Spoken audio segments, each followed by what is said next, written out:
Good evening, everybody. Hello, and welcome back. I hope it's welcome back to many of you. I'm sure it is. In fact, I'm going to start tonight's show with some shout outs like we did last night. So please, in the comments, shout now who you are, where you're from, and if you're coming back or if you're a first time with us over the course of this week. If you are, welcome. Thank you very much. Hello, Visa Salo from Bridgend in Wales. Buenos dias from Bridgend in South Wales, from Taftitch as well. Hello from sunny Chicago, from GR8 UK. Thank you very much. Thank you so much to everybody who's been with us all week over the course of this. I've really enjoyed it. I hope you have too. We're back again tomorrow for one final one as well. So let's get some more shouts. Hello from the Netherlands. First time here, Nick. Well, Nick, thanks ever so much for coming along. I hope you enjoy it. It's just going to be a chat over the course of the next half an hour, starting off with the subject that I've entitled this video, and then it's up to you guys. You go wherever you want it to go. Hey from the Netherlands, Carol. We are hello from Toronto, from Jan Tasteir. Hello from Poland, New York, Wigan in the UK, Tamworth, Paris in France, Belgium, Yorkshire, Ottawa in Canada, amazing. Chris from Switzerland, they are flying through. Goodness me, I can't keep up with them all. But people from all over the world, that is amazing. I love reading these things because it just shows how international this is. Let me just see if I can quickly slow that down because that is flying through. Hello, Dave Geek from Claremont in Ontario, in Canada, California. Mike's got a bit of static. Right, I'll tell you what I'm going to do because this has happened the last few days. I don't understand why. Give me 1 second. If I unplug...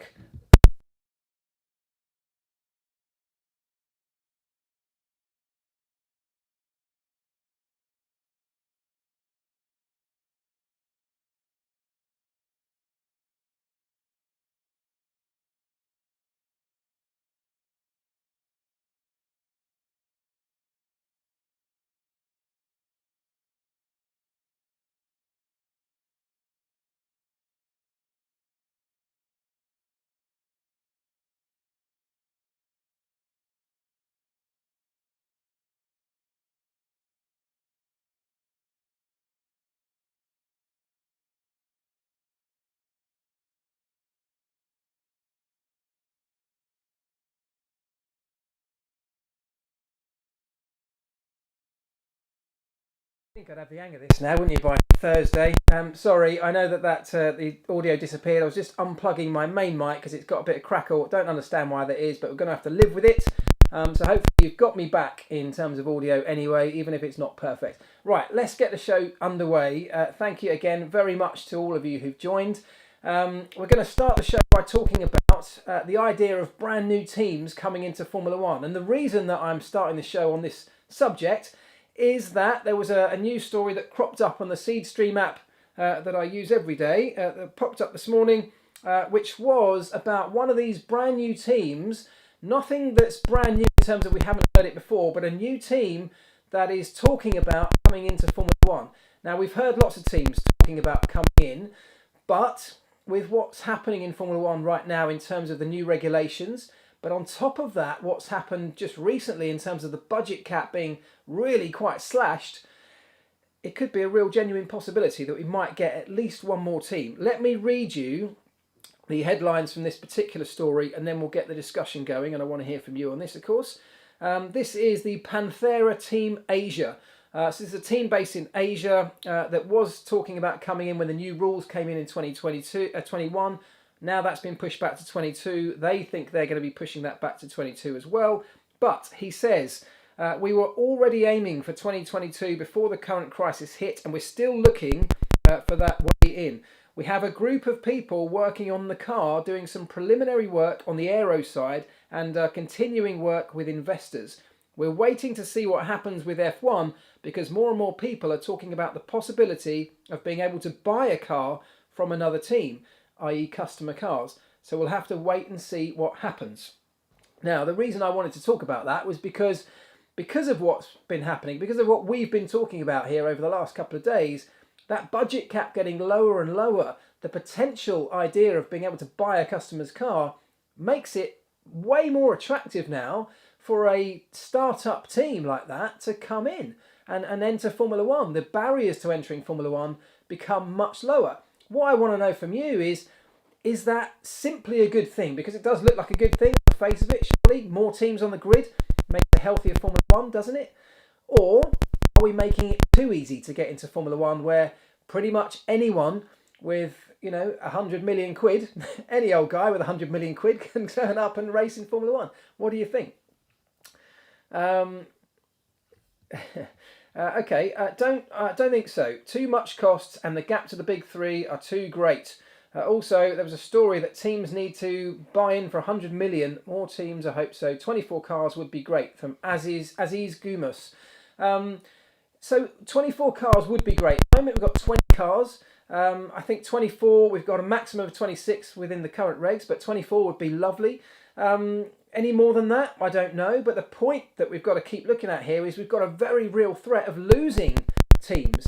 So actually, new teams like this, and the other one that was being talked about, I think, was, who was it? There was another team, Spanish team, that was on the brink of joining with the new regs as well. And they still, I believe, are still working towards that.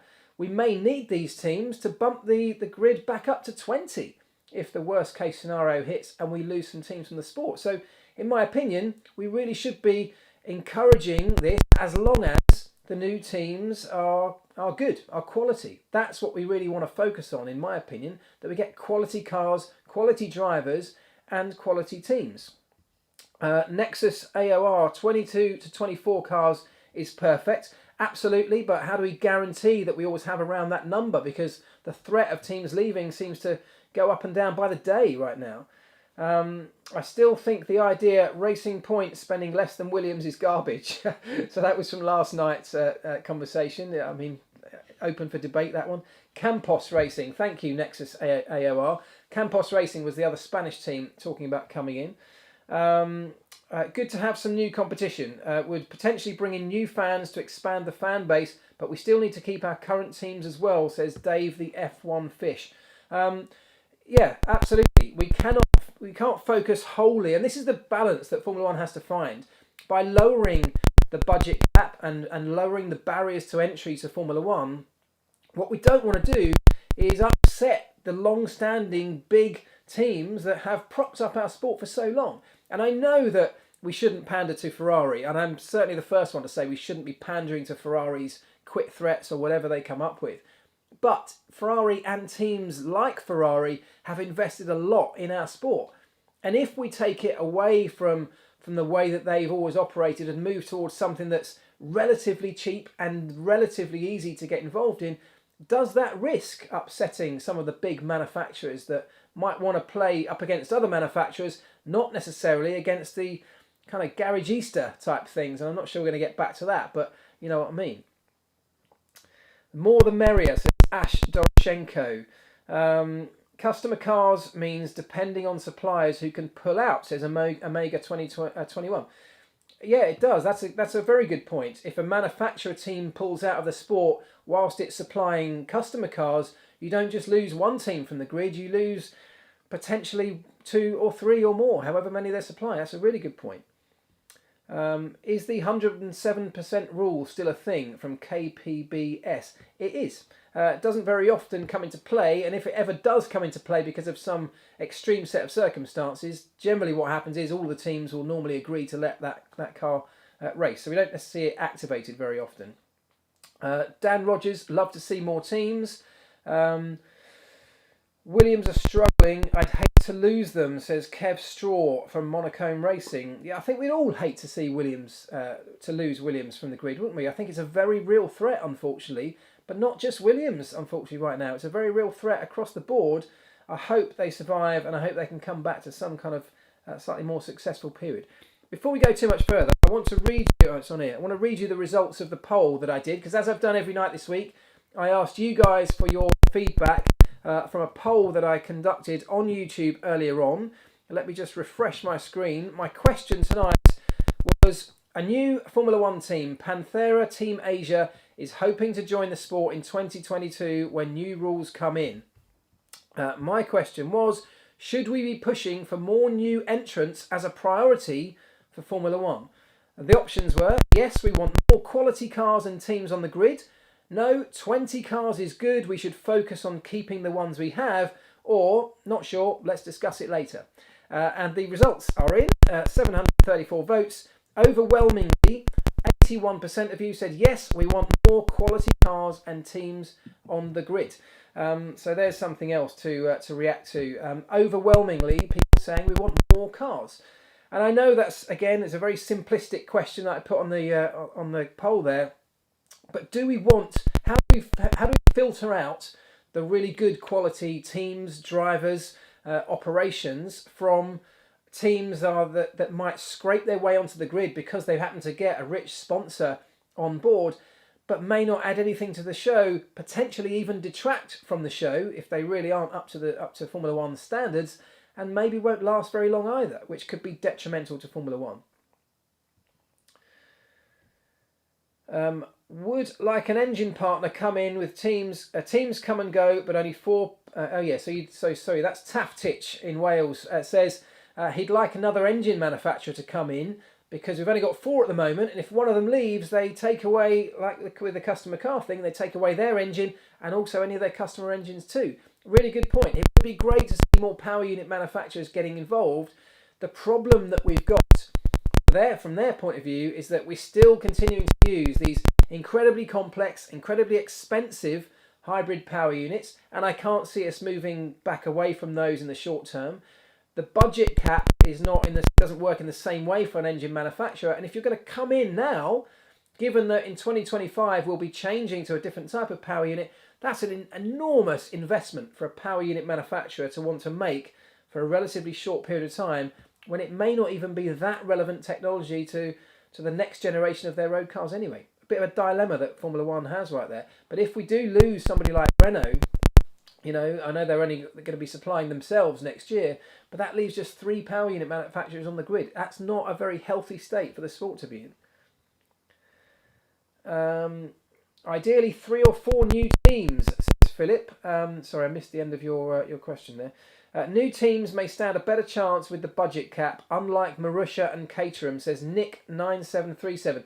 And that's a really good point. And that's exactly the point that's making it even more attractive for these guys, is that when Caterham and Marussia came in, they were brought in on the promise that we'd be having some kind of budget cap in our sport. That promise was never delivered upon, and unfortunately those teams fell by the wayside pretty much as a direct result of that.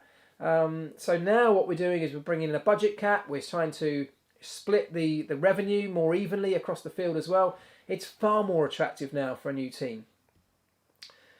Is Panthera linked with an engine supplier? No, not as far as I know. That's from Nick. Not yet. It's very early days for them yet. They will, like any other customer, be looking for the best deal that they can get whenever they are ready. And don't forget, 2022, which is when all of this might happen with the new regs, is going to be a real up and down year. Will we still have 4 power unit manufacturers in Formula One by that point? Who knows?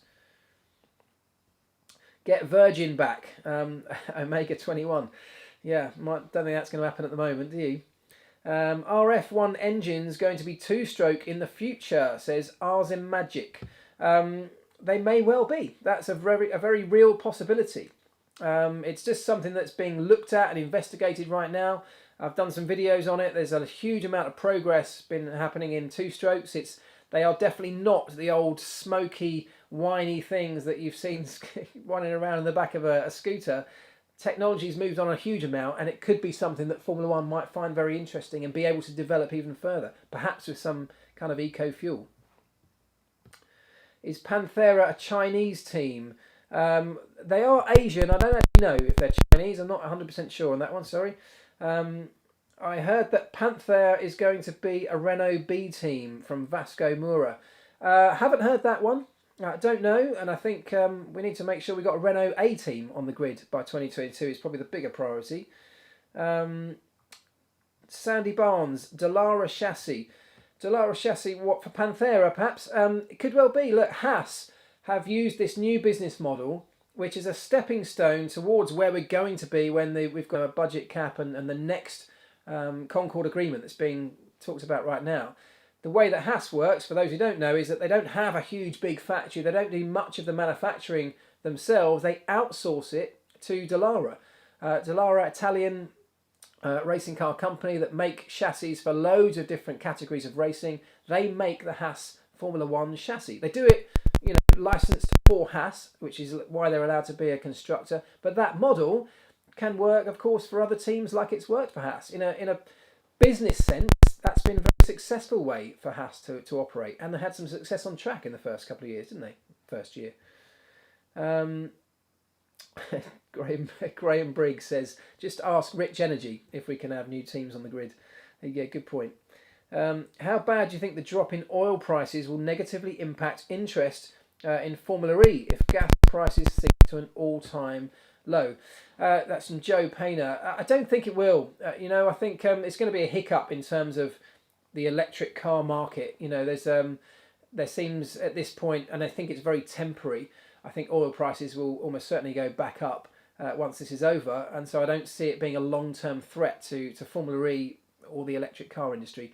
I think more of a hiccup. It's still got the same finite resource issue that it's always had, hasn't it?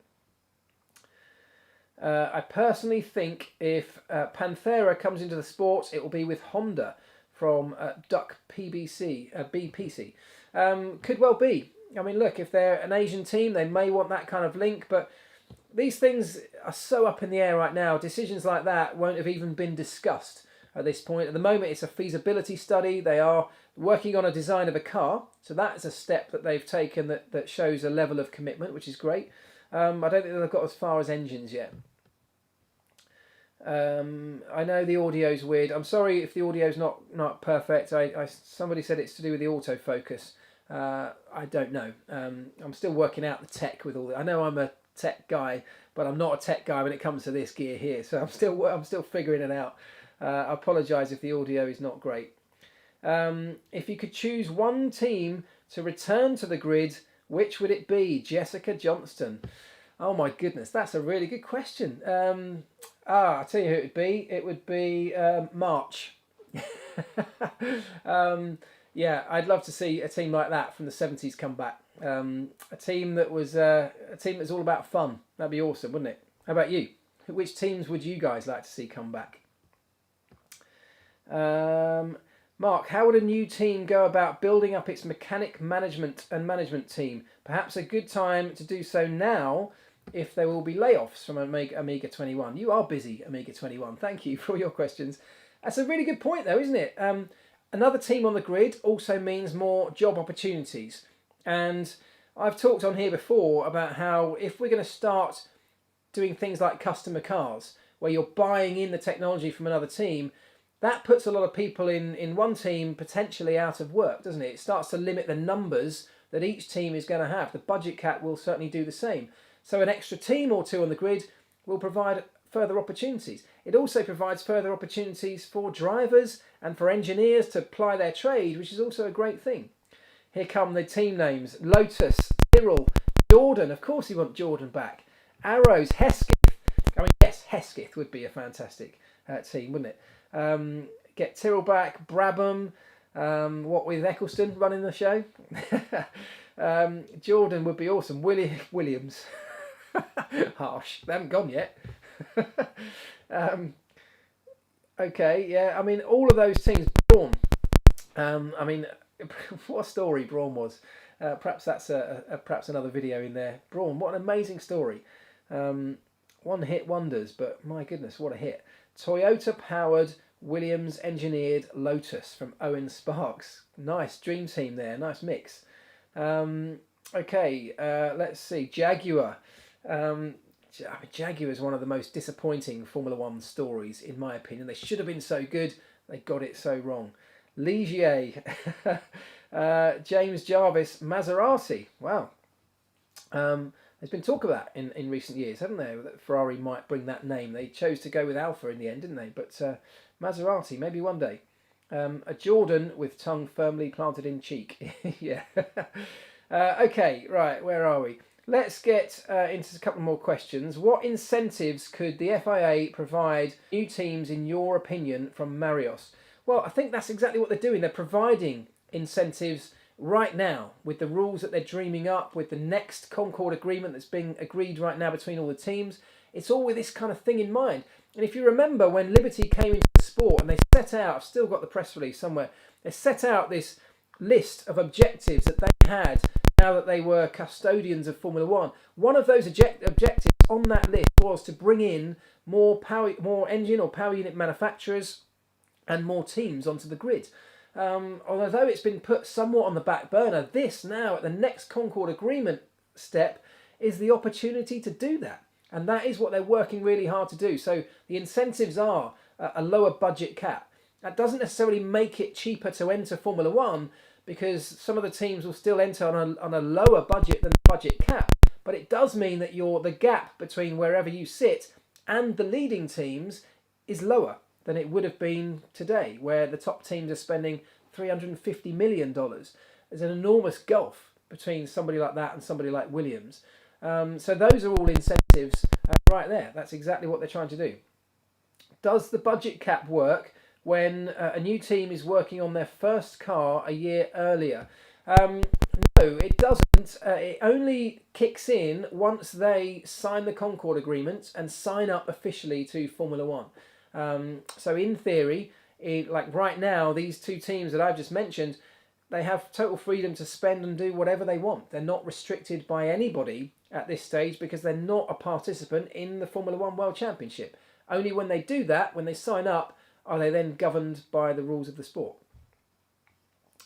But it's a good point though, isn't it? Interesting, that one. You could see people chucking huge sums of money, like some of the big teams in our sport right now are doing now, before the budget cap kicks in.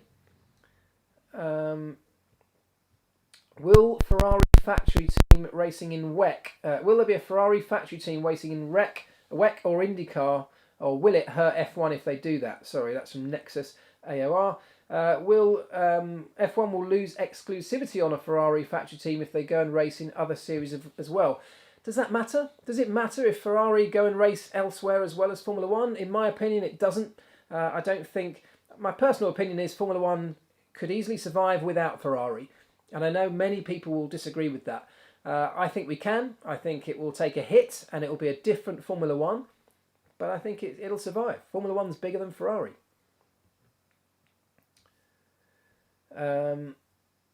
I take it, Dean Lazenby says, I take it the budget cap doesn't count to sponsors. No, nothing to do. Only to entrants or participants, manufacturers in our sport. So if you're a sponsor, you can spend and do whatever you want. So yes, it doesn't apply to those. Jan Videz says, I'd like Chevrolet to enter Formula One. Yeah, it'd be great to see more manufacturers coming in. But I think what we're likely to see with these new rules is that it becomes, as I said, more attractive to the independent teams than it perhaps does to the manufacturers. I may be proved wrong on that, but I think if you're an independent team that's maybe around the fringes of Formula One, it's always been unattainable, well now maybe it's attainable. Manufacturers have all been hit massively as well, by the way, of course, in this huge financial crisis that's ongoing. They're all going to struggle as well as the smaller teams are. Neil Moles, I'm fed up with Ferrari thinking they're bigger than F1. Yeah, I think there's a general feeling that is the case. Bring back sponsorship from alcohol brands, says Max Air. Well, alcohol and tobacco, those tobacco eras that I was heavily involved in Formula One in, I caught the tail end of the tobacco era when I was at McLaren. Amazing days because the budgets were astronomical. And for us working the sport, that was brilliant. I'm not sure we're going to see those back now. I think it was Bernie Eccleston that said Hamilton is bigger than Formula One. Do you think that's true? From Josh Smith. No, and I don't think anyone's bigger than Formula One. I think Lewis Hamilton, I think he has a reach that reaches beyond the walls of Formula One, which is a great thing for promoting our sport into other industries or other areas or other territories, other groups of people. Lewis Hamilton has done that for the last few years extremely well. I don't think anybody within our sport is necessarily bigger than it. How can they be? Formula One's this huge, huge sport. No one individual can surely be bigger than them. Let's hope nobody pulls out this time. Would be tragic if Renault or Honda did. It would. I'd like to see Brompton. I mean, so many. Rob Graham, alcohol alcohol, tobacco, and condoms. Let's bring them all back. Let's bring them back to Formula One. I don't see Merc pulling out as an engine supplier. I think with the Mercedes-Benz debate, if they do at some stage in the near future decide to step back as a team, I kind of agree with you. I think they'll keep the engine supply. That's a much easier thing for them to achieve, at least until we get to the next generation of power units, and then it's fair game for anybody. It'll be up in the air again, I guess, at that point. Let me see. Man, we need tobacco sponsorships back. Durex car would be safe. Thanks, James Jarvis. Yeah, someone had to say it, didn't they? Do you think F1 car liveries should be less focused on sponsors and more on art designs? Right, there's a good question. By the way, just quickly, that's from Scott Mackenzie. I'll come to your question, but today I've been filming the next one of our kids special Ask Elvis videos, which we did a while ago. Did another one today with Will Buxton. And it was great fun. And one of the questions we had today was, why aren't the car, or are the car's colours in any way related to where that car is from? And just linking in there, I mean, they're obviously not right now. They're heavily dominated by sponsors, but there's a very good reason for that. The sponsors are paying for them. If you're paying somebody hundreds of millions or even tens of millions, you get to have some say on where your sticker goes, or how big it is, or even what colour the car might be. So yes, I would love to see some proper artistic designs come back in, but cash is king, as Lewis said, and the sponsors tend to rule the roost, particularly in this day and age. Let me see. For folks trying to get into F1 as aerodynamicists, what does a budget cap mean for future aero jobs and opportunities? From Abina Ehiram. Sorry if I pronounced your name wrong, but that's a really great question. If you're trying to get into Formula One as an aerodynamicist, what does the budget cap mean for those opportunities? Because the big teams at least will have to make some cutbacks, probably some redundancies. Jobs will be fewer. And as we move more and more down the road, there's more talk of restrictions being put in place in terms of technical restrictions, aero restrictions. I think that will only increase as we go further and further, which does mean there is less scope for the inventiveness, the creativity that the aerodynamicists are currently able to enjoy and thrive on that process. So it's a really good point. It will start to limit opportunities for those kind of people, which is also why, to bring it back to the title of this video, it would be great if we can get some more teams onto the grid, because more teams clearly means more jobs, more people involved in our sport. Has to be a good thing in my opinion.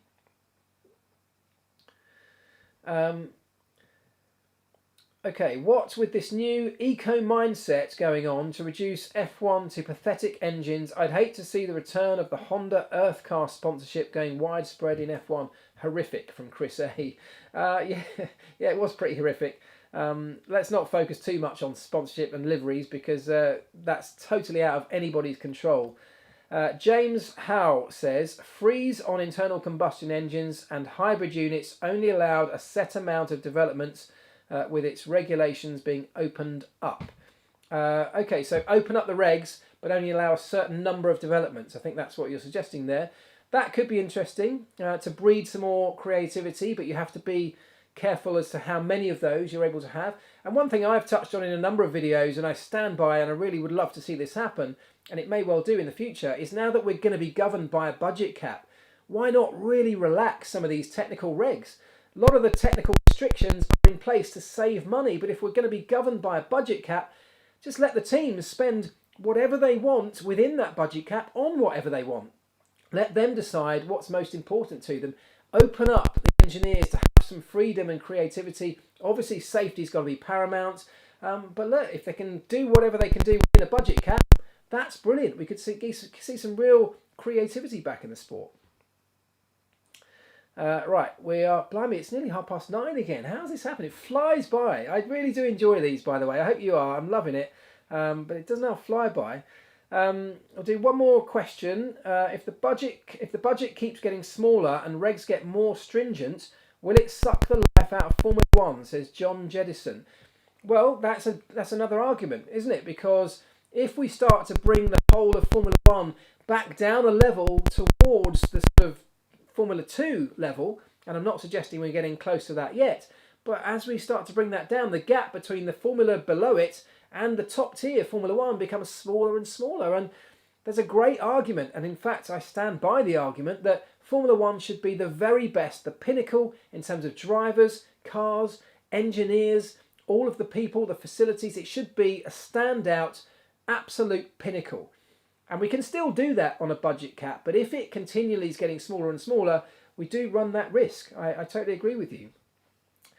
Elvis for 1 hour.